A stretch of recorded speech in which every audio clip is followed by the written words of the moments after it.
Cek, cek, cek. Masihkah Anda menggunakan metode manual untuk praktik mandiri Anda? Semua data pasien, baik administratif maupun rekam medis, dicatat pada kartu atau kertas. Selain membuat sistem pelayanan ribet dan menyulitkan pencarian data, kartu atau kertas data pasien juga rentan rusak, hilang, dan bahkan susah dicari. Kini nggak perlu bingung lagi, sudah ada EasyDoc. Aplikasi pengelolaan data pasien berbasis website untuk memudahkan operasionalisasi dokter praktik mandiri. Dengan EasyDoc, Anda dapat input rekam medis elektronik dan menyimpannya secara digital yang didukung diagnosis ICD-10. Mengirim reminder jadwal kunjungan berikutnya kepada pasien secara otomatis dengan bantuan sistem. Dokter juga bisa memilih untuk mengirim ucapan terima kasih dan ulang tahun kepada pasien secara otomatis. Mengatur dan mengelola antrian secara mandiri, termasuk juga mengatur tarif dan layanan. Mempelajari dan memberi estimasi kapan Anda harus melakukan stok ulang. EasyDoc berbasis SaaS, Software as a Service, yang memungkinkan Anda untuk mengakses EasyDoc dengan mudah tanpa perlu instalasi. Cukup ketikkan URL easydoc.id di browser, Anda bisa mengaksesnya dengan berbagai device dari mana saja dan kapan saja.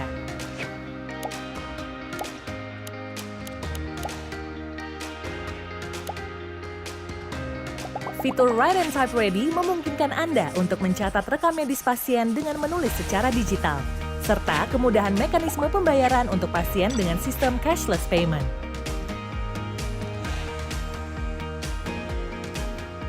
Proses administrasi dokter praktik mandiri menjadi lebih mudah dan efisien dengan EasyDoc. EasyDoc, asisten dokter hebat.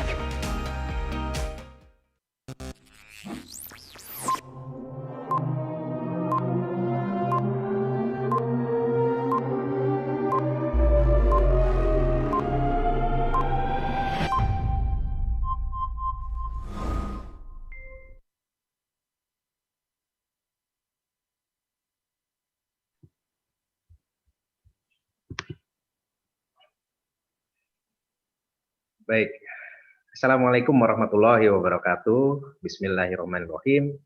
Alhamdulillahirrahmanirrahim. Assalatu wassalamu ala asrofil anbiya'i wal mursalin wa ala alihi wa sahbihi ajma'in, amma ba'du. Selamat datang seluruh peserta di acara Tausiah Kamisan dengan tema Mengajak Kebaikan dengan Cara Humanis. Kita mengawali acara kita ini tentu dengan memuji dan bersyukur kehadirat Allah Subhanahu wa Ta'ala, dan tak pernah bosan serta lupa kita juga sampaikan sholawat dan salam kepada baginda Nabi besar Muhammad SAW. Tausiah ini adalah event perdana yang terselenggara berkat kerjasama PBID dengan EasyDoc, yang mana adalah aplikasi rekam medis elektronik berbasis website dengan fitur terlengkap untuk membantu dokter praktik mandiri dalam mengelola operasionalisasi praktik mandiri. Para peserta dapat mencoba aplikasi ini dengan gratis dan dengan mengakses easydoc.id. Terima kasih pula kami ucapkan kepada teman-teman sekalian yang sudah hadir. Di sini tampak yang sudah hadir, yaitu adalah narasumber kami, Gus Miftah, kemudian Ketua Umum Dr. Daeng Muhammad Fakih, dan para panelis. Di sini telah hadir Gus Ufik, kemudian Prof. Fahmi Idris, dan Gus Faris juga sudah hadir, dan Dr. Jihan. Selamat datang di acara Tausiah Kamisan PBID. Dan terima kasih pada teman sejawat sekalian yang sudah hadir untuk mengikuti Tausiah online. Adapun apa yang menjadi maksud dan tujuan diadakannya Tausiah Kamisan online ini, kami persilahkan kepada Dr. Daeng Muhammad Fakih, SHMH, selaku Ketua Umum Pengurus Besar Ikatan Dokter Indonesia, untuk dapat memberikan kata sambutan. Kepada Dr. Daeng, kami persilahkan. Silakan Dr. Daeng. Baik, terima kasih Dr. Bima. Assalamualaikum warahmatullahi wabarakatuh. Waalaikumsalam. Alhamdulillahirabbil alamin. Shalatu wassalamu ala asrofil anbiya wal mursalin Muhammadin wa ala alihi wa sahbihi ajmain. Yang saya hormati tentunya narasumber atau penceramah yang akan memberikan tausiah pada hari Kamis ini, Gus Miftah sudah hadir bersama kita, alhamdulillah, dan saya ucapkan terima kasih atas kesempatan waktu Gus Miftah memenuhi undangan kami, karena kami tahu beliau sangat sibuk ini sekarang, lagi sibuk-sibuknya sepertinya. Kemudian yang saya hormati kepada Dewan Pertimbangan PBID yang hadir pada sore ini, saya lihat ada Prof. Fahmi Idris, Direktur BPJS Kesehatan tahun kemarin, ya. Jadi beliau baru selesai menunaikan tugas mulianya. Kemudian sepertinya Prof. Jubairi juga hadir, ya. Kemudian dari Dewan Pakar ini saya lihat ada Gus Ufi, ya, Dr. Zulfikar Asad, ya. Kebetulan juga Gus nih di Jombang di Darul Ulum. Kemudian kawan-kawan pengurus PBID yang lain, saya lihat ada Dr. Faris, Wakil Sekjen, ya, yang hadir. Kebetulan ini Gus juga, Gus Miftah, jadi Gus Faris ini dari Buntet, jadi banyak kawan-kawan Gus juga yang hadir sore ini. Sore ini memang untuk mengisi acara Ramadan, PBID mengadakan acara Kamisan Tausiah, jadi menjelang malam Jumat. Mudah-mudahan acara ini sangat bermanfaat, mendengarkan tausiah khususnya dari Gus Miftah, ya. Tapi sebenarnya Gus, kalau mau jujur nih, sebenarnya ini dalam rangka menyalurkan rasa kangennya fan-nya Gus Miftah ini untuk mendengarkan langsung tausiah yang akan disampaikan Gus Miftah, khususnya teman-teman dokter, dan saya yakin materi yang akan disampaikan oleh Gus Miftah akan berhubungan erat dengan kawan-kawan dokter, karena kawan-kawan dokter ini sering berhubungan dengan sesama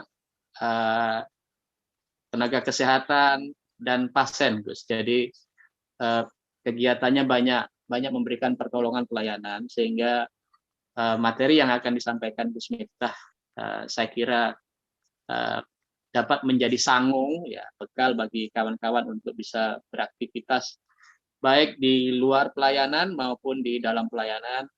Mudah-mudahan lebih baik, ya, lebih humanis, karena memang secara etika juga di dunia kedokteran humanisme itu menjadi kunci dari pelayanan yang akan disampaikan oleh dokter. Mungkin itu harapan kami.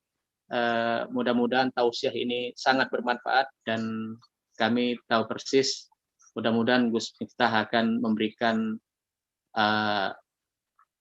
advies, nasihat, atau arahan-arahan yang sangat bermanfaat untuk kita semua. Demikian dari kami. Assalamualaikum warahmatullahi wabarakatuh.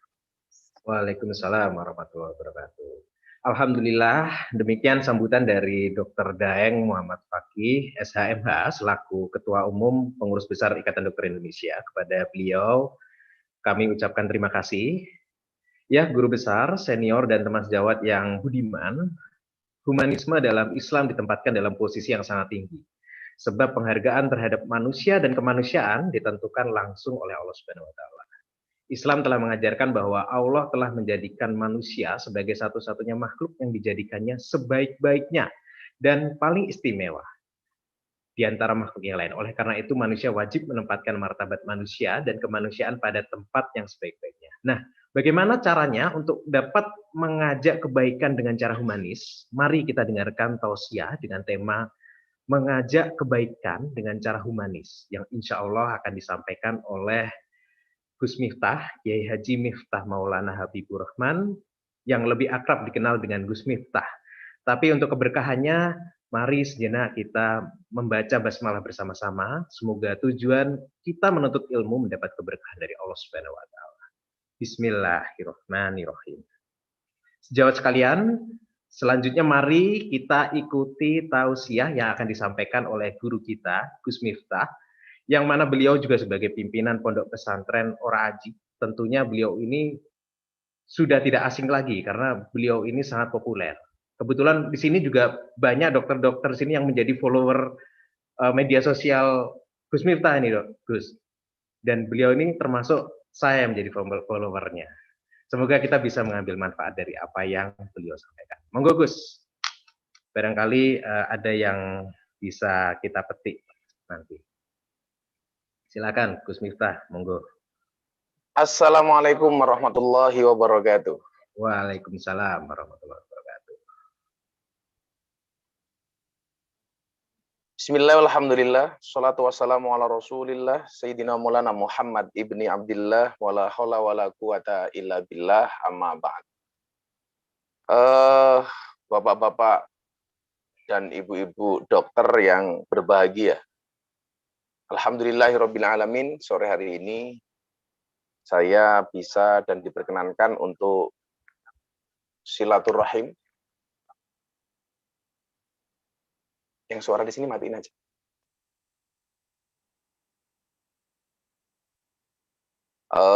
Melalui ajang pengajian, enak dong. Ajang pengajian kemisan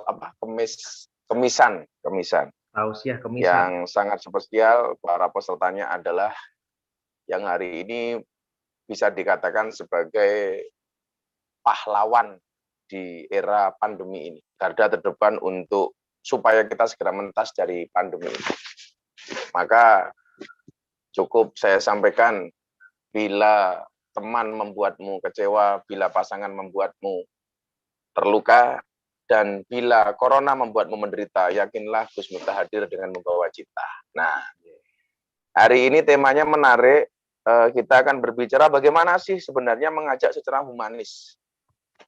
Yang beberapa tahun yang lalu, 2 tahun yang lalu, saya dapat wawancara khusus dari BBC London di Inggris itu, bertanya tentang kaifiyah atau konsep dakwah Gus Miftah, terutama yang berkaitan dengan klub malam dan di lokalisasi. Karena menurut mereka ini adalah sesuatu yang unik. Uniknya di mana? Agama yang berkaitan dengan etika dan moral itu bisa diterima di klub malam yang identik dengan kemaksiatan dan hura-hura, kemaksiatan dan dosa. Inilah yang kemudian menjadi daya tarik mereka ketika satu saat video saya 1 menit beredar begitu viral tentang sholawatan bersama ladies club anak-anak dunia malam, yang barangkali kita kenal dengan istilah LC. Kalau bahasa saya, mereka bekerjanya bukan di klub malam, tapi di puskesmas, pusat kesenangan mas-mas. Mereka mengatakan kepada saya, ini merubah wajah Islam yang menurut kami Islam itu keras, yang menurut kami Islam itu identik dengan kekerasan, tetapi ternyata dengan pengajian Gus Miftah itu menghapus stigma itu. Maka saya sempat diboyong ke Eropa, di beberapa negara Eropa untuk memberikan kajian-kajian, termasuk ada sebuah keluarga dari Jerman dan dari Belanda yang kemudian yang mereka beragama ateis dan Nasrani, akhirnya mereka satu keluarga berbondong-bondong masuk Islam. Itulah pula kemudian yang menginspirasi seorang Deddy Corbuzier ketika mengundang saya ke acaranya di hitam putih. Gara-gara video itu menjadi viral dan trending saat itu, kemudian saya diundang oleh banyak acara TV, tapi memang saya cukup selektif, karena memang itu bukan tujuan saya, dan keviralan itu juga tidak pernah kita harapkan sebelumnya, betul-betul natural dan alami, bukan by design. Akhirnya saya diundang sama Deddy Corbuzier, dan itu adalah merupakan perkenalan yang kemudian mendatangkan hidayah bagi seorang Deddy Corbuzier.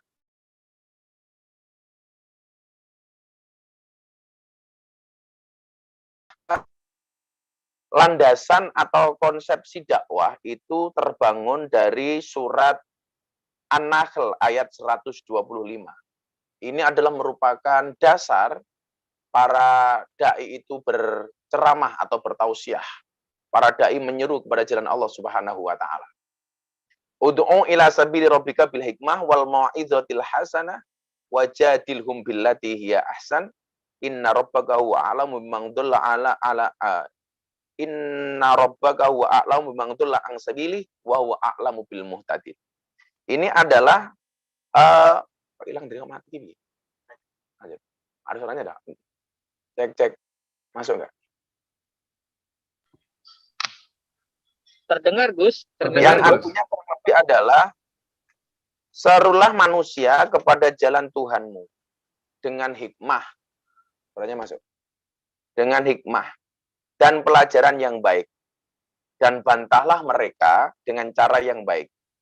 Sesungguhnya Tuhanmu, dialah yang lebih mengetahui tentang siapa yang tersesat dari jalannya, dan dialah yang lebih mengetahui orang-orang yang mendapatkan petunjuk. An-Nahl ayat 125. Ini adalah landasan kita hari ini para dai untuk berdakwah. Nah, kalau dari ayat ini, metodologi dakwah yang diajarkan oleh Al-Quran itu adalah yang pertama al-hikmah. Hikmah itu dengan memberikan contoh, dengan memberikan keteladanan. Ini pula yang kemudian dilakukan oleh baginda Rasulullah Muhammad SAW ketika melaksanakan dakwahnya. Tapi yang perlu saya garis bawahi di sini adalah dakwah itu bukan profesi dan apapun profesinya itu harus berdakwah. Saya pikir untuk menyuruh kepada kebaikan tidak harus menjadi seorang ustadz atau seorang kiai atau ulama, tapi juga dilakukan melalui profesi-profesi seperti dokter ini. Saya punya banyak sekian cerita yang lucu-lucu berkait dengan dokter. Karena saya kebetulan sering diundang sama teman-teman medis, termasuk para dokter. Nah, yang dilakukan oleh Rasulullah Muhammad SAW ketika awal mula berdakwah adalah bil hikmah, dengan memberikan contoh dan uswah yang baik, keteladanan yang baik. Contoh, ketika Muhammad menggambarkan betapa humanisnya Islam, betapa rahmatan lil alamin agama yang diserukan oleh Nabi Muhammad. Saya dapat kasih contoh umpamanya ketika Nabi Muhammad berangkat hijrah dari Mekah ke Madinah. Kedatangan Nabi Muhammad SAW disambut dengan sukacita yang luar biasa oleh penduduk-penduduk Madinah. Tetapi tentunya juga banyak orang-orang yang tersinggung dengan kehadiran Nabi Muhammad SAW. Nah, salah satunya yang tersinggung itu adalah seorang tokoh di kota Madinah yang bernama Abdullah bin Ubay. Abdullah bin Ubay ini adalah tokoh besar di kota Madinah yang sangat-sangat berpengaruh.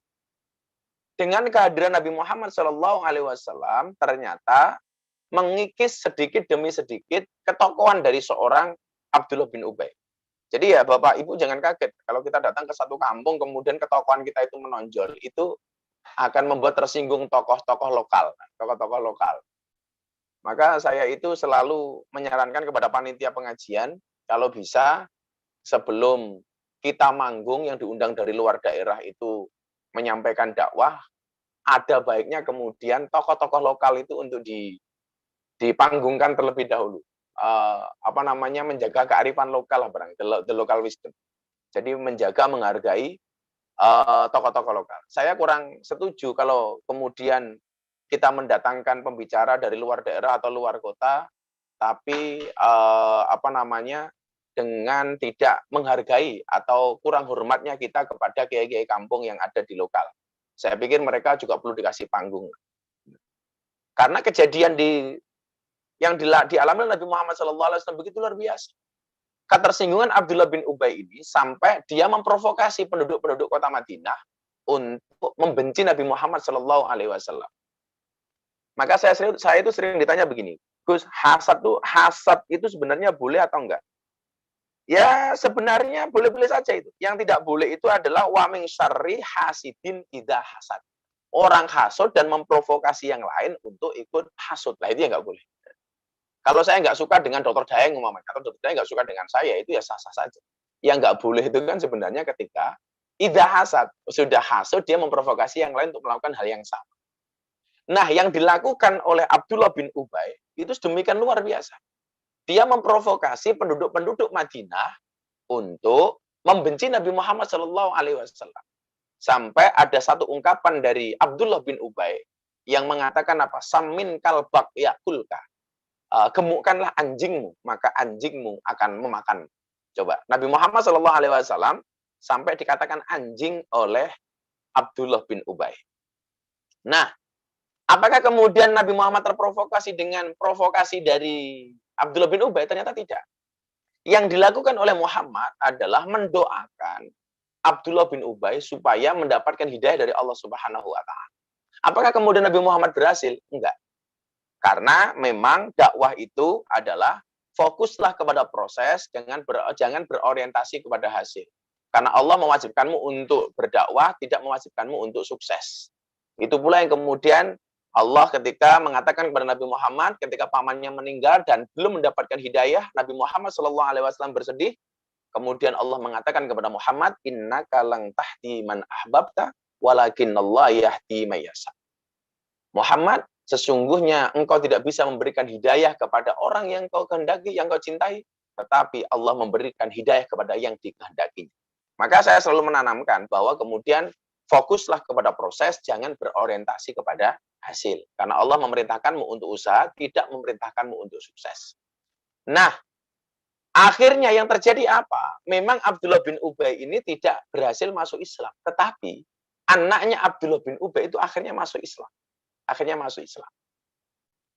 Singkat cerita, Abdullah bin Ubay ini meninggal dunia. Disinilah kemudian Rasulullah begitu menampakkan Islam itu rahmatan lil alamin, bahwa Islam itu begitu humanisnya.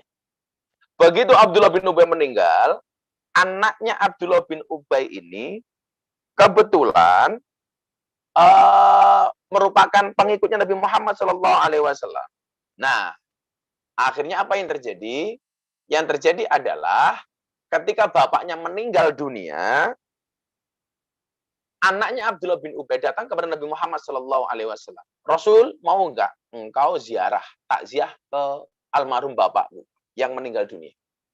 Ternyata yang dilakukan Rasulullah luar biasa. Beliau mendatangi jenazah Abdullah bin Ubay untuk takziah. Padahal ini adalah sosok yang sangat memusuhi kanjeng Nabi Muhammad SAW. Oke, saya datang, saya takziah. Itu. Ini sisi humanis dari Muhammad SAW. Sampai di rumahnya Abdullah bin Ubay, anaknya ini matur kepada kanjeng Nabi. Nabi Muhammad, boleh nggak saya minta jubahnya?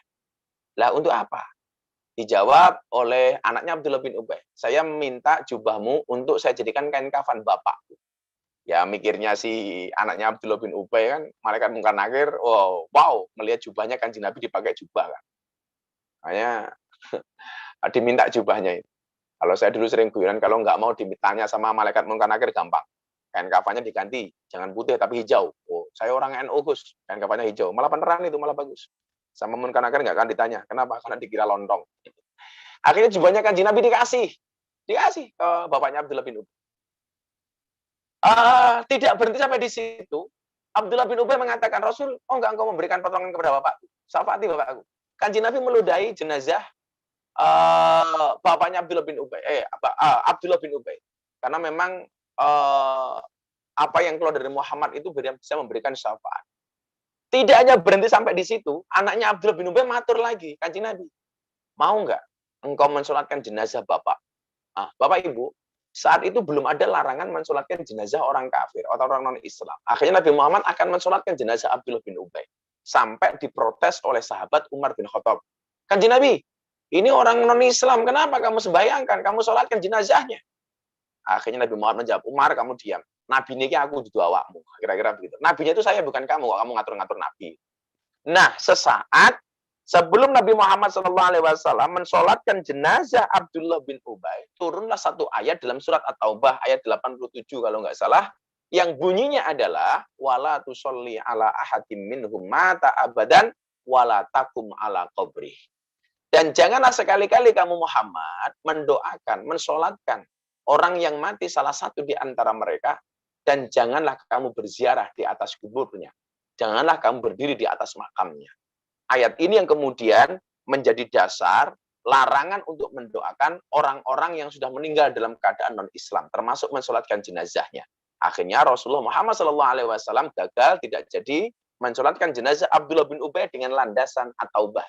Nah, Bapak Ibu rahimakumullah, teman-teman dokter yang saya muliakan, gara-gara peristiwa kedatangan Nabi Muhammad SAW kepada jenazah Abdullah bin Ubay, Anda tahu apa yang terjadi? Ratusan bahkan ribuan anggota keluarga Abdullah bin Ubay akhirnya menyatakan diri masuk Islam. Subhanallah. Ini semua dengan cara apa? Dengan cara hikmah yang dilakukan oleh Nabi Muhammad Sallallahu Alaihi Wasallam. Itulah yang kemudian menginspirasi saya bagaimana kemudian dakwah itu harus dibuat menyenangkan. Saya katakan begini ya Bapak Ibu.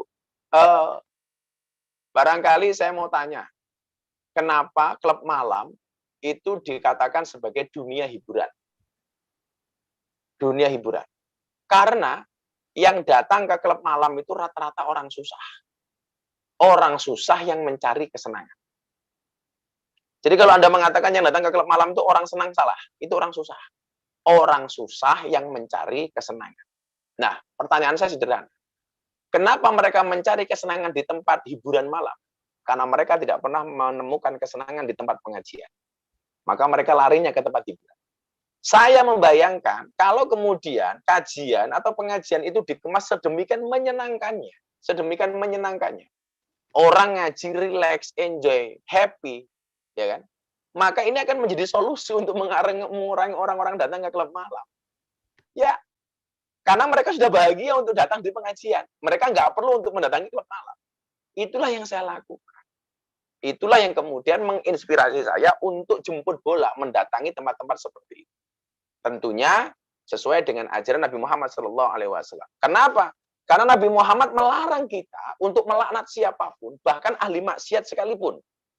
Saya kasih contoh. Ada sahabatnya Nabi Muhammad tuh belingnya minta ampun lah. Apa ya beling itu? Nakal lah itu. Namanya Nuaiman. Nuaiman tuh betul-betul sahabatnya Kanjeng Nabi yang apa ya? Bad boy lah barangkali. Jadi satu ketika Nuaiman itu pernah datang kepada Nabi Muhammad SAW membawa membawa penjual makanan, Akhirnya Nabi Muhammad senang. Si Nuaiman kok datang membawa penjual makanan. Ngertinya Kanjeng Nabi, Nuaiman itu mau mentraktir Kanjeng Nabi. Akhirnya Kanjeng Nabi makan banyak, cukupnya lah. Nah, setelah makan, ternyata Nuaiman pergi meninggalkan Kanjeng Nabi dan penjual makanannya itu. Maka kemudian Nabi Muhammad mengatakan kepada Nuaiman, Nuaiman, kamu bawa penjual makanan kok belum bayar sudah pergi. Apa jawaban Nuaiman? Ya, Kanjeng Nabi ya nyuwun sewu, kan nggak pantas. Masa hamba kok bayarin Nabi kan nggak pantas. Akhirnya yang bayar makanan itu ada Kanjeng Nabi Muhammad SAW. Nah, salah satu keburukan Nuaiman itu apa? Saya ingin mengatakan Nuaiman dari dua sisi ya. Bahwa dia ahli maksiat, tapi juga dia orang yang bisa menghibur Kanjeng Nabi. Menghibur Kanjeng Nabi. Jadi Nuaiman ini sukanya minum Bapak Ibu. Dia sukanya minum alkohol. Tapi dia minum itu selalu berada di depannya Nabi Muhammad. Enggak jauh-jauh dari Nabi Muhammad. Tujuannya satu. Supaya kemudian setelah minum dia langsung bisa dihukum oleh Nabi Muhammad SAW. Dikisos lah oleh Nabi Muhammad SAW. Nah, gara-gara Nuaiman ini sering minum, para sahabat itu melaknat Nuaiman. Dasar laknat kamu Nuaiman. Dasar kamu begini. Agada. Tapi Bapak Ibu tahu apa yang dilakukan Nabi Muhammad SAW? Nabi Muhammad menegur para sahabat yang melaknat Nuaiman dengan mengatakan apa? La tal'anuhu fa innahu yuhibbullah wa rasulah. Para sahabat, kamu jangan melaknat Nuaiman. Kenapa? Dia itu walaupun dia itu ahli maksiat seperti itu, tetapi hatinya mencintai Allah dan Rasulnya. Itulah alasan Bapak Ibu kenapa saya mendatangi klub malam dan lokalisasi. Karena saya meyakini walaupun mereka dianggap ahli maksiat, tetapi mereka masih punya Allah di dalam hatinya. Maka salah satu bahasa saya yang sangat populer, quote saya yang sangat populer di anak dunia malam itu adalah, cukup bodimu yang bermaksiat, hatimu jangan ikut-ikutan bermaksiat. Artinya apa? Barangkali kalian ahli maksiat, tapi jangan sampai kamu kehilangan Allah dari dalam hati. Itu pula yang kemudian disampaikan oleh Nabi kepada para sahabat ketika sahabat melaknat Nuaiman. La tal'anuhu fa innahu yuhibbullah wa rasulah. Janganlah kamu melaknat Nuaiman. Kenapa? Karena Nuaiman itu sangat mencintai Allah dan Rasul. Nah, pola-pola dakwah yang hari ini merangkul, tidak memukul, mengajak, tidak mengejek. Mengajak, tidak kemudian menghakimi. Ini yang hari ini susah untuk kita dapatkan. Padahal jelas perintah Allah dalam Al-Quran. Allah menciptakan manusia itu untuk saling menilai dan Allah menciptakan manusia itu untuk saling mengenal dan menasihati, bukan untuk saling menilai dan menghakimi. Maka disinilah kemudian dakwah itu dibutuhkan apa yang namanya hikmah atau contoh. Nah, kemudian yang kedua, dari ayat Nahl 125 tadi itu, perintahnya adalah wal mau'idotil hasanah. Bilikma wal mau'idah hasanah. Dengan menggunakan nasihat-nasihat yang baik. Nah, saya contohkan. Beberapa waktu yang lalu, sekitar 2 bulan yang lalu, saya mendapatkan tamu seorang pendeta, Bapak Ibu. Kebetulan beliau ini sama-sama menjadi bintang tamu di acara salah satu stasiun televisi swasta. Nah, saya diundang sebagai agamawan muslim, kemudian beliau ini diundang sebagai seorang pendeta yang tugas beliau itu adalah rohaniawan spesialis untuk terpidana mati di Nusa Kambangan. Jadi kalau ada terpidana mati beragama Nasrani, beliau yang datang untuk memberikan khutbah ataupun pelayanan kerohanian kepada terpidana. Selesai acara, beliau minta nomor WA saya. Beliau mengatakan, bisa nggak share your number phone please, dia bilang. Oke, saya kasih. Nah, 2 minggu kemudian beliau menjumpai saya di hotel. Beliau WA, Gus Miftah, saya akan menanyakan sesuatu kepada Gus Miftah. Tolong saya diterima. Nah, saya terima di hotel. Kemudian saat itu dia mengatakan sama saya begini, Gus Miftah, saya ada satu pertanyaan yang mengganjal tentang Islam, tentang Al-Quran. Kalau Gus Miftah bisa menjawab pertanyaan saya, satu ini saya akan masuk Islam. Saya kaget. Karena saya tidak mengenal beliau sebelumnya. Akhirnya saya baru buka, googling siapa ini beliau. Ternyata beliau itu adalah merupakan lulusan S2 dan S3 teologi di Amerika. Dan beliau adalah seorang pendeta yang sudah memurtadkan 80 orang. 80 orang. Saya tanya, mohon maaf Bu, kalau kemudian Allah menghendaki jalan hidayah bagi Ibu, tentunya saya akan bisa menjawab pertanyaan Ibu. Tapi kalau memang belum ada hidayah bagi Ibu, ya mungkin saya tidak bisa menjawab pertanyaan Ibu. Ini saya maksudkan sebagai konteks humanis melalui mau'idah hasanah. Pertanyaannya adalah, beliau mengatakan sama saya, Gus Miftah, dari mana Anda yakin bahwa yang dipotong oleh Ibrahim itu Ismail bukan Ishak? Karena kalau Bapak Ibu lihat di tafsir itu nggak ada nama Ismail di situ. Maka kemudian ada pertanyaan, ini sebenarnya dipotong oleh Ibrahim ini Ismail Pak Ishak. Tolong Gus Miftah sampaikan kepada saya. Dari mana Anda mendapatkan keyakinan bahwa yang dipotong oleh Ibrahim ini Ismail bukan Ishak? Nah, saat itu saya berpikir sebenarnya. Saya cuma bilang, Bu, sorry ya, tak ngopi dulu. Padahal itu modus supaya saya bisa berpikir sebentar bagaimana saya bisa menjawab pertanyaan pendeta ini. Nah, saat itu saya ceritakan bagaimana seorang Deddy Corbuzier masuk Islam. Karena saat itu Deddy mengatakan sama saya bahwa banyak ajaran agama itu yang tidak rasional. Dan jawaban saya adalah ayat pertama yang diterimakan baginda Rasulullah Muhammad SAW, Iqra bismi rabbik. Iqra itu dimensi akal, bismi rabbik itu dimensi hati. Nah, saya bilang sama Deddy juga sama pendeta ini, Bu, dalam konsep agama kami, belajar agama itu akal yang mengikuti hati, bukan hati yang mengikuti akal. Kalau Anda bertanya, kenapa banyak ajaran agama yang tidak rasional seperti Deddy Corbuzier? Jawaban saya sederhana. Ya, kenapa banyak ajaran agama yang tidak rasional? Karena kalau semua ajaran agama itu rasional, berarti nggak ada bedanya antara agama dan ilmu pengetahuan. Orang nggak usah beragama, cukup kuliah saja. Nah, berkait dengan pertanyaan Ibu, dari mana saya yakin yang dipotong itu Ismail? Ibu tahu. Ketika Nabi Muhammad SAW menikah dengan seorang Siti Sarah, itu bertahun-tahun. Nabi Ibrahim tidak punya momongan, tidak punya anak. Sampai akhirnya Siti Sarah mengatakan kepada Ibrahim, Ibrahim suamiku, kamu menikah lagi saja. Wow, ini coba. Ini bahasa kalimat yang ditunggu-tunggu oleh bapak-bapak dokter nih, Mas. Bagaimana istrinya mengatakan, Pak, nikah lagi. Sarah mengatakan kepada Ibrahim, Mas, mbok sampean rabi meneh, mbok nikah lagi lah. Kan sama aku nggak punya momongan. Gitu.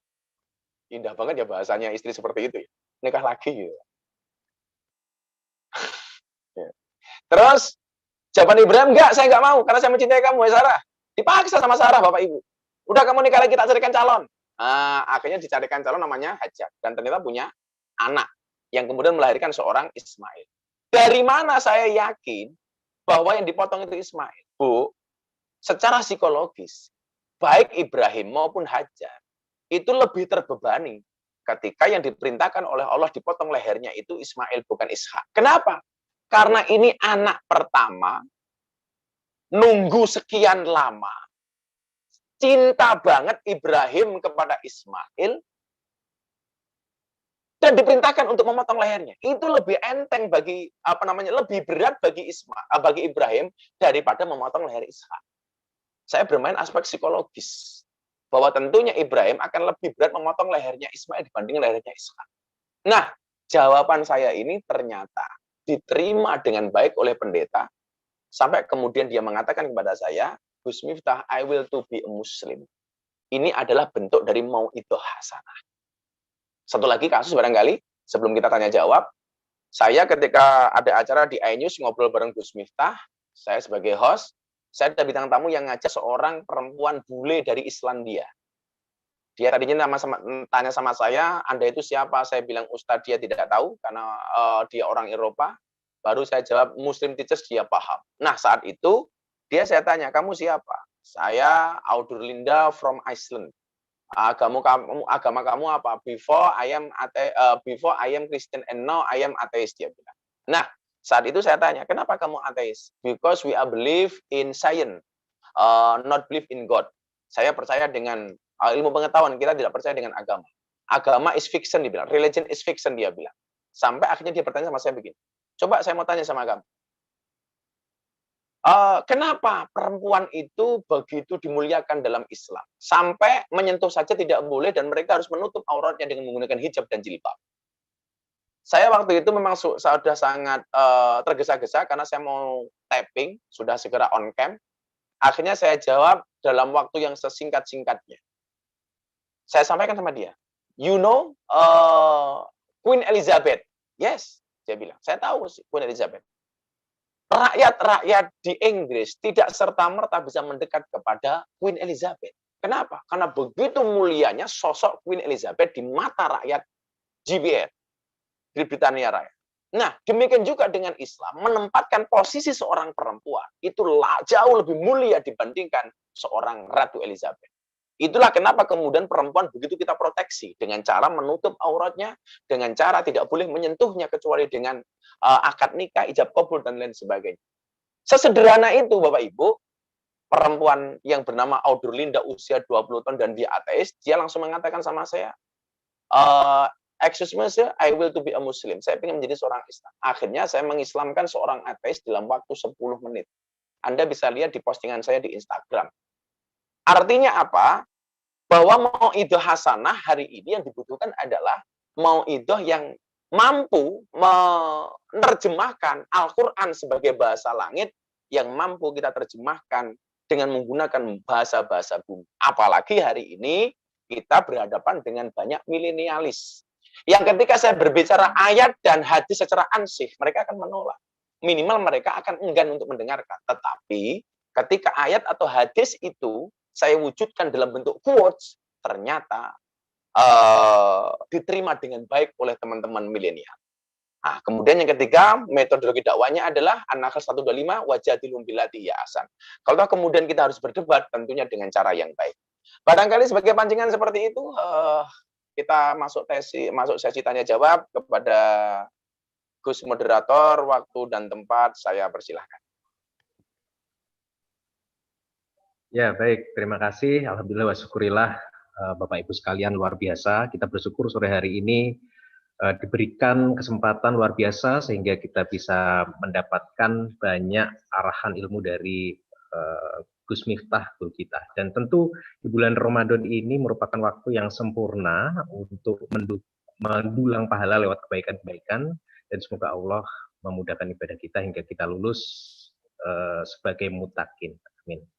Baik, sejawat sekalian, setelah kita mendengarkan uraian dari Gus Miftah, maka kami memberikan kesempatan pada jamaah Kamisan online untuk dapat memberikan pertanyaan di kolom Q&A.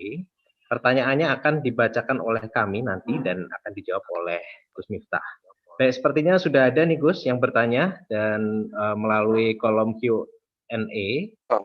Yang pertama adalah dari Dr. Lutfi Aulia ya, dari Makassar.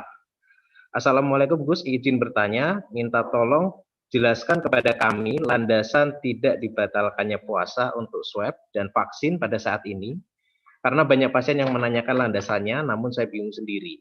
Kemudian yang kedua adalah berikan kisah inspiratif Gus mengenai keikhlasan dalam bekerja dalam tekanan dan cobaan seperti pandemi ini. Mungkin satu pertanyaan itu dulu Gus, bisa dijelaskan.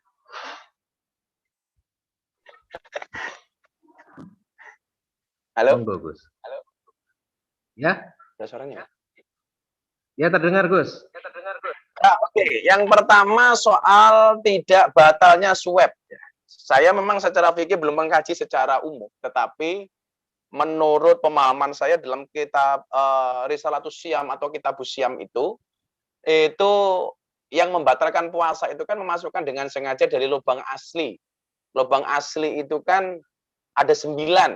9 lubang itu adalah 2 lubang mata, 2 lubang telinga, 2 lubang hidung, 1 lubang mulut, kemudian jalan bawah, jalan belakang, jalan depan. Artinya kalau kemudian itu memasukkan dengan sengaja itu membatalkan puasa. Atau sebenarnya tidak disengaja tapi berpotensi membatalkan puasa. Contoh kayak Bapak Ibu gosok gigi. Gosok gigi itu dihukumi makruh, kenapa? Karena berpotensi membatalkan puasa. Karena ketika Anda gosok gigi dan tidak hati-hati, maka akan ada air atau pasta gigi yang tertelan. Itu bisa membatalkan puasa. Sama halnya ketika kasus fikih, bagaimana orang ngentut di dalam kolam renang itu batal apa enggak? Kolam renangnya ketika kita renang itu enggak membatalkan puasa, tapi berpotensi membatalkan puasa. Karena ketika Anda renang, airnya bisa masuk. Nah, apalagi kalau kentut. Nah, saya pernah ditanya sama santri, kenapa kentut itu membatalkan puasa, Pak Kiai? Ya, jawabannya sederhana. Kalau Anda kentut di dalam air, maka ada potensi anus terbuka, dan ketika anus terbuka ada potensi air masuk. Begitu, lah kira-kira begitu. Nah, swab itu tidak termasuk dari tadi yang membatalkan puasa tadi itu. Tidak sontek itu tidak tadi swab apa vaksin? Ya antara swab dan vaksin lah itu. Nah, itu tidak termasuk kategori swab dan vaksin tadi. Lagian kemudian orang yang diswab hidungnya itu kan sama dengan orang mengupil, Bapak Ibu.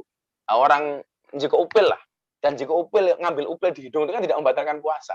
Nah, jadi landasan teorinya kira-kira seperti itu. Kenapa swab itu tidak membatalkan puasa?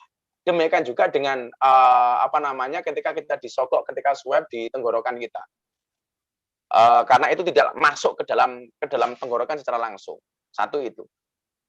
Demikian juga dengan vaksin yang kemarin difatwakan oleh MUI dan termasuk oleh Pak Wakil Presiden Kiai Ma'ruf Amin bahwa vaksin itu tidak membatalkan puasa karena itu tidak termasuk lubang 9 yang tadi saya sebutkan secara fikih. Satu itu. Kemudian yang kedua, bagaimana kemudian kita belajar ikhlas, kisah-kisah inspiratif secara ikhlas. Bapak Ibu, saya itu orang yang sangat terdidik dengan bulian. Saya itu orang yang terbiasa dengan makian, terutama yang berkait dengan pengajian saya di klub malam. Dan makian-makian hari ini tidak harus disampaikan secara verbal, tapi juga bisa dilakukan hanya dengan postingan di medsos, komentar-komentar di medsos. Tapi saya selalu mengatakan, Pak Dokter, Bu Dokter, kalau Anda lihat, kenapa jumlah like itu pasti lebih banyak daripada jumlah komen?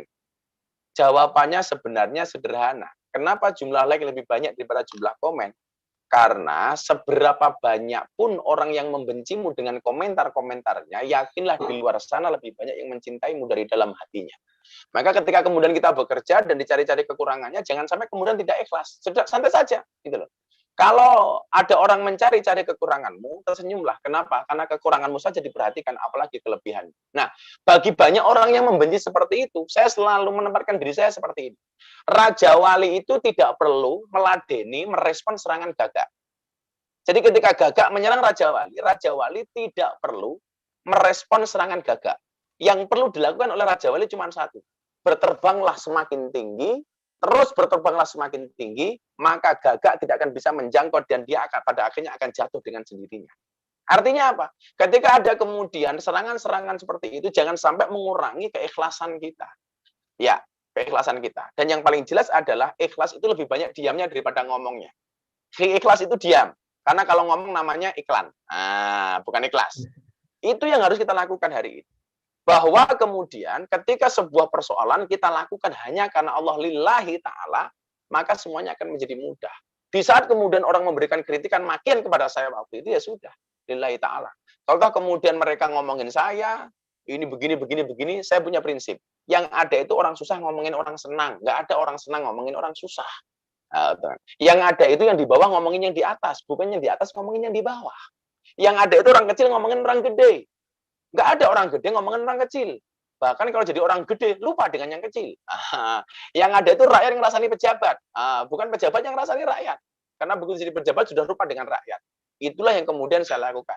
Karena saya ingat, wama umiru illa liya'budullah mukhlishina lahuddin. Bahwa ruh dari semua ibadah kita tentunya adalah adanya ruhul ikhlas. Barangkali seperti itu, Gus Moderator. Next. Ya baik, berarti sudah jelas ya Bapak Ibu bahwa swab vaksin tidak batal puasanya. Kemudian ini menyambung yang tadi Gus, bahwasanya ini kan menjadi fenomenal bahwa dakwah Gus Miftah ini pernah di tempat hiburan malam. Ini ada pertanyaan dari Dr. Afif yang ada di Kota Padang. Assalamualaikum Gus Miftah, izin bertanya Gus. Waalaikumsalam Padang. Sudah berapa lama berdakwah ke tempat hiburan malam dan lokalisasi? Dan berapa banyak yang bertobat? Apakah tidak timbul konflik dengan pemilik dan pengunjung? Dan ke tempat mana lagi? Terima kasih. Mungkin bisa dijawab, Gus. Monggo. Dr. Afif di Padang. Saya mulai masuk di lokalisasi di saat usia saya baru 19 masuk 20. Semester kedua ketika saya kuliah di Institut Agama Islam Negeri Sunan Kalijaga, Yogyakarta. Kebetulan saya berangkat dari Lampung, kemudian saya ke Jogja. Di Jogja sekitar 6 bulan atau 1 tahun, saya kemudian memulai dakwah saya di lokalisasi Sarkem. Pasar Kembang. Begitu lokalisasi hari ini terbesar bahkan mungkin di Tanah Jawa. Di Tanah Jawa. Karena waktu itu ada persaingan dengan Doli. Doli udah tutup, sekarang ganti Sarkem. Itu barangkali lokalisasi terbesar di sana. Nah, awal mulanya tentunya banyak pertentangan. Sampai kemudian saya mau ditodong pistol, mau dibunuh, mau ditembak sama seseorang yang merupakan preman terbesar di wilayah itu. Beliau adalah almarhum Gunardi Joko Lupito yang dikenal oleh masyarakat luas dengan nama dengan nama Gunjek. Saya beberapa kali ditodong pistol dengan beliau karena dikira mengganggu kenyamanan mereka bekerja, karena dikira saya mengganggu aktivitas mereka di dunia malam dan lain sebagainya. Tetapi saya meyakini bahwa khatibun nas biqadri uqulihim, berbicara kepada manusia sesuai dengan kemampuan akalnya. Tentunya materi dakwah hari ini yang saya sampaikan kepada Bapak Ibu ID itu berbeda ketika saya harus ngaji di klub malam atau di lokalisasi. Contoh begini, Pak Dr. Afif. Anak-anak di dunia malam itu sempat galau ketika saya ajak untuk sholat 5 waktu. Kenapa? Karena mereka pemabuk, mereka peminum. Maka mereka kemudian mendengar satu bacaan hadis, sholatnya orang mabuk itu tidak diterima oleh Allah 40 hari. Bagaimana dengan kami, Gus, berkaitan dengan hadis ini? Tentunya ketika saya menyampaikan ini di hadapan Bapak Ibu, dengan di hadapan teman-teman klub malam beda. Jawaban saya kepada klub malam apa? Benar nggak, Gus, hadis yang mengatakan sholatnya orang mabuk tidak diterima oleh Allah 40 hari? Saya jawab, ya benar. Terus bagaimana dengan kami? Jawaban saya adalah, itu adalah hadisnya orang normal, sementara kalian adalah abnormal. Artinya apa? Kalau kalian nunggu tidak mabuk, pertanyaan Gus Miftah, sholatnya kapan? Dan ternyata bahasa itu diterima oleh mereka. Maka mereka walaupun mabuk, akhirnya tetap sholat.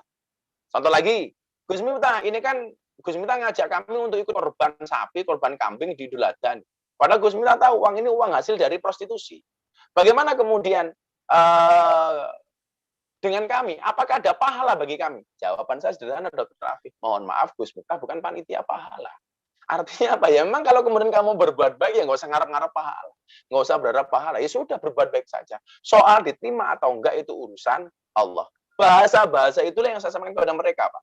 Nah, kalau di klub malam, saya baru mulai sekitar 15 tahun yang lalu.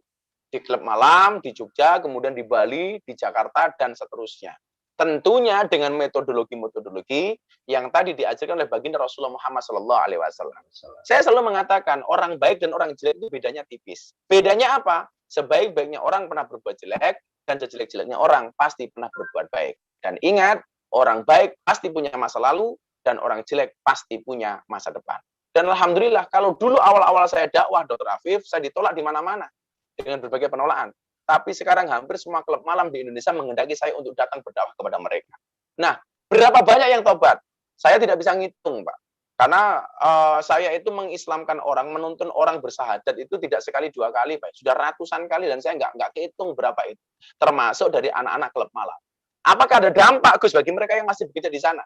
Ingat, Pak ya, mereka tidak akan pernah menjadi PSK selama-lamanya. Mereka tidak akan pernah bekerja di klub malam selama-lamanya. Bahkan ada dampak yang secara langsung, ini mohon maaf saya sampaikan, agak lucu, geli sebenarnya. Sesi pengajian saya di lokalisasi ada tanya jawab, ada mbak-mbak angkat tangan. Pak Kiai, saya mau cerita pengalaman saya gara-gara pengajian ini. Silakan Mbak Anda cerita. Satu saat saya menerima tamu menjelang adzan subuh. Akhirnya saya masuk kamar bersama tamu saya, transaksi sebelum adzan subuh. Begitu saya masuk kamar, saya memulai melayani tamu saya, ternyata adzan subuh. Dalam keadaan telanjang bulat, saya sampaikan kepada tamu saya, mohon maaf Pak, ini adzan subuh, dipending dulu. Tamunya tanya, kenapa harus dipending? Itu Pak, ada adzan subuh, saya nggak enak, wong saya ini jamaah pengajiannya Gus Miftah. Akhirnya tamunya sepakat untuk dipending. Nah, setelah selesai dipending, adzan subuh selesai, dibayarlah PSK-nya sama tamunya, kemudian tamunya mengatakan, Mbak, nggak usah dilanjut saja. Kenapa? Karena saya juga jamaahnya Gus Miftah. Saya pikir itu pengalaman-pengalaman seperti itu saya sangat banyak, sehingga hari ini banyak production house, sutradara yang menawarkan kepada saya untuk cerita ini, metodologi ngaji saya ini mau dibuatkan layar lebar secara based on true story. Tapi sampai hari ini masih saya pikirkan. Kira-kira begitu, Dr. Afif. Ya, terima kasih Gus. Kita tunggu tuh filmnya. Ya, ini kita karena berhubung waktu ini juga terbatas karena pukul 5 ini Gus Miftah juga ada acara yang harus dilalui.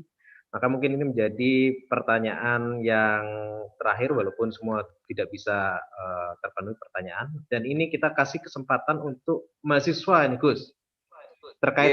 Terkait pula dengan kebaikan. Yang pertanyaannya adalah dari Bogor, dari Asep Dadan. Bagaimana sikap kita ketika mengetahui bahwa kita dibicarakan di belakang kita seperti sok suci lu, munafik lu, dikarenakan saya sebelumnya mengajak kebaikan seperti mengingatkan sholat dan sebagainya. Monggo Gus, silakan, ini menjadi pertanyaan yang terakhir di sesi kita kali ini. Oke. Kita, Mas mahasiswa tadi siapa? Mas mahasiswa lah. Mas, kita tidak bisa ngatur ombak, tapi kita bisa belajar berselancar. Kita tidak bisa ngatur omongan orang, tetapi kita bisa ngatur bagaimana kita menghadapi omongan orang. Nah, kira-kira begitu. Saya ulangi ya. Kita tidak bisa ngatur ombak, tetapi kita bisa belajar berselancar. Kita tidak bisa ngatur omongan orang kepada kita, tapi kita bisa ngatur bagaimana kita menghadapi omongan orang lain kepada kita. Itu yang selalu saya katakan. Satu saat saya ngaji, saya diwawancara sama beberapa TV nasional, ada ulama yang mengatakan begini, apa yang Miftah lakukan, pengajian di klub malam itu memalukan, menjual agama dan sebagainya. Padahal faktanya saya pengajian di klub malam dan sebagainya, saya tidak menerima apapun. Bahkan saya membagikan mukena, ruko, sajadah, Quran kepada mereka secara rutin. Saat itu saya ditanya sama pembawa acaranya, Gus Miftah, apa respon Gus Miftah ketika Anda dikatakan memalukan pengajian di klub malam dan di lokalisasi? Jawaban saya waktu itu sederhana saja. Mohon maaf Pak Kiai, kalau yang saya lakukan ini salah. Tapi mohon maaf saya sampaikan.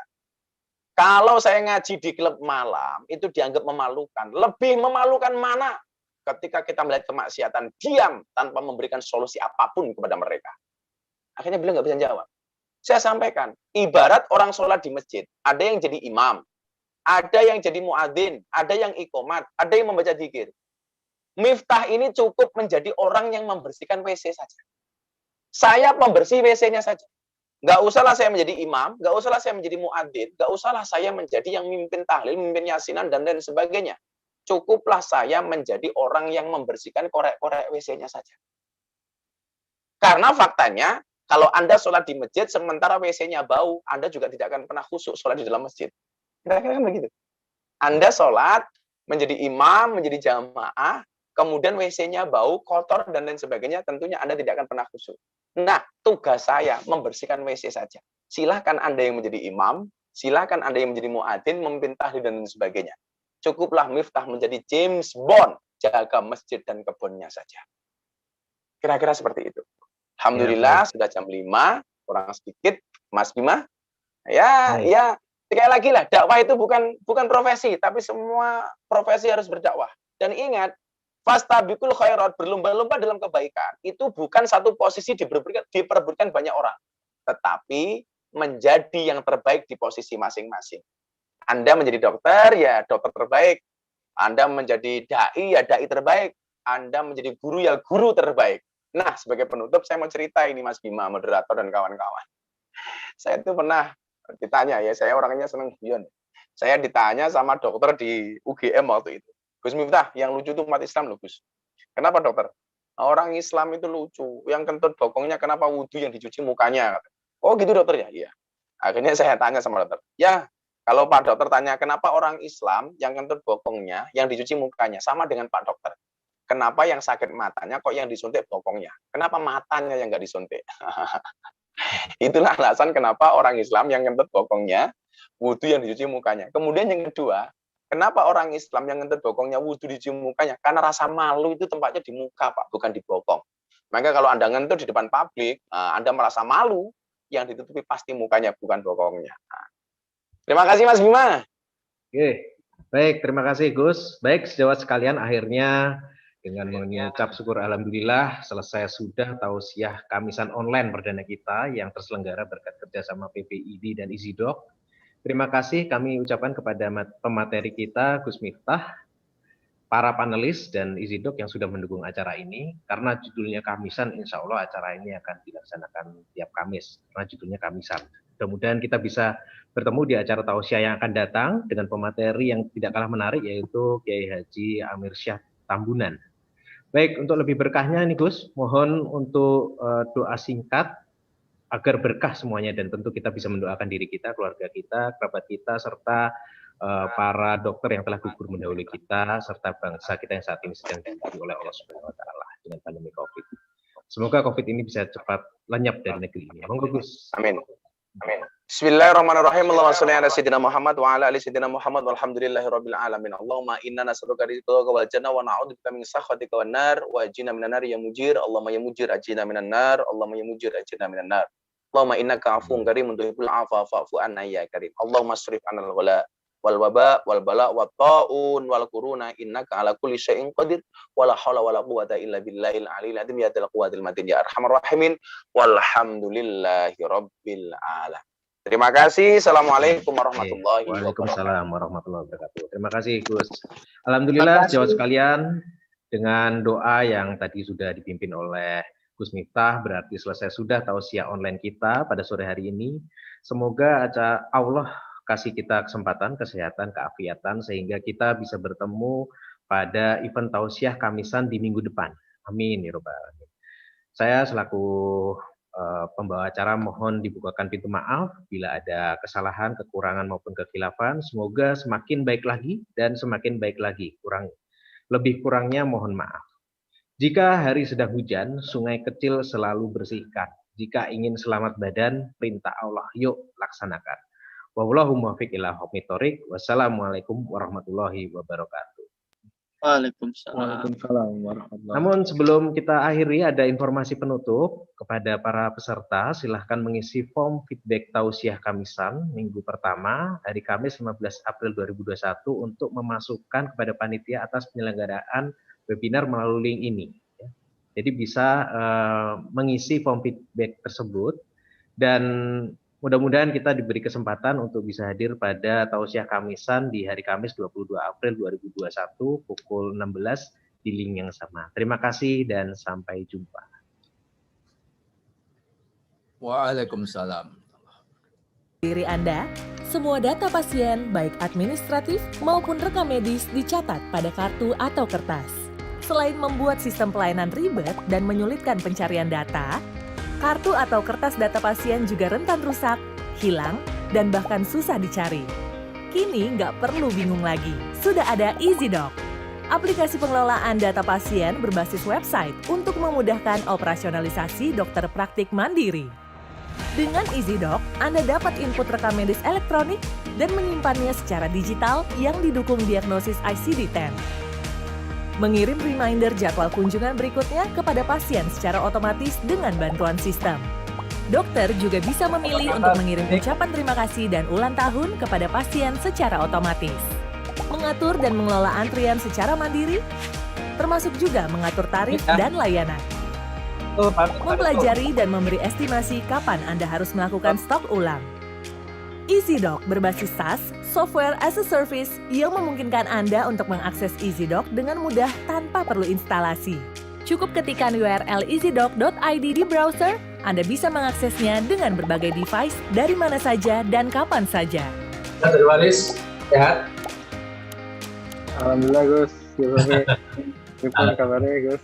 Alhamdulillah. Memungkinkan Anda untuk Mana ini? rekam medis pasien dengan menulis secara Di digital. Cirebon di Serta kemudian Oh, iya. Rumah sakit untuk masih. pasien dengan sistem Ya, ya, cashless ya. payment. Terima. Bro Alhamdulillah. Bim. Apa kabar Proses Bro Bim? administrasi dokter praktik mandiri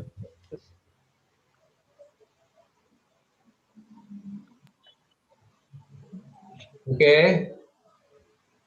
Kita pamit. Baik, mandiri baik. Anda, semua Ya. data pasien baik administratif Masih, sukses, maupun sukses. medis dicatat pada kartu atau kertas. Selain membuat sistem pelayanan ribet dan menyulitkan Baris pencatatan ya. data, Terima. kartu atau Oke, kertas terima data kasih, pasien Gus biar Miftah, bisa Gus Ufik, dan bahkan susah dicari. Betul. Dr. Faris, Dr. Ferry, Dr. Pras, Sudah ada EasyDoc. Prof. Aplikasi Fahmi. pengelolaan data pasien berbasis website untuk memudahkan operasionalisasi dokter praktik mandiri. Makasih Gus, makasih semua. Dr. Adib, terima kasih. Dr. Deng, Terima kasih semuanya. Assalamualaikum. Dr. Aci, terima kasih. Assalamualaikum. Selamat berbuka Terima kasih puasa. semuanya. Mohon maaf lahir batin. Pasien secara otomatis. Mengatur dan mengelola antrian secara mandiri, termasuk juga mengatur tarif dan layanan. Mempelajari dan memberi estimasi kapan Anda harus melakukan stok ulang. Itu kan ini ya Pak. EasyDoc berbasis SaaS, Ya. Software as a Service, yang memungkinkan Anda untuk mengakses EasyDoc dengan mudah tanpa perlu instalasi. Cukup ketikkan URL easydoc.id di browser, Anda bisa mengaksesnya dengan berbagai device dari mana saja dan kapan saja.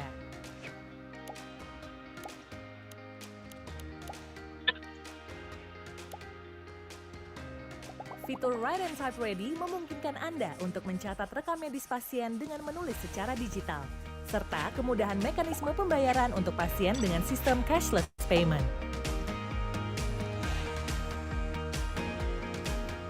Proses administrasi dokter praktik mandiri menjadi lebih mudah dan efisien dengan EasyDoc. EasyDoc, asisten dokter hebat.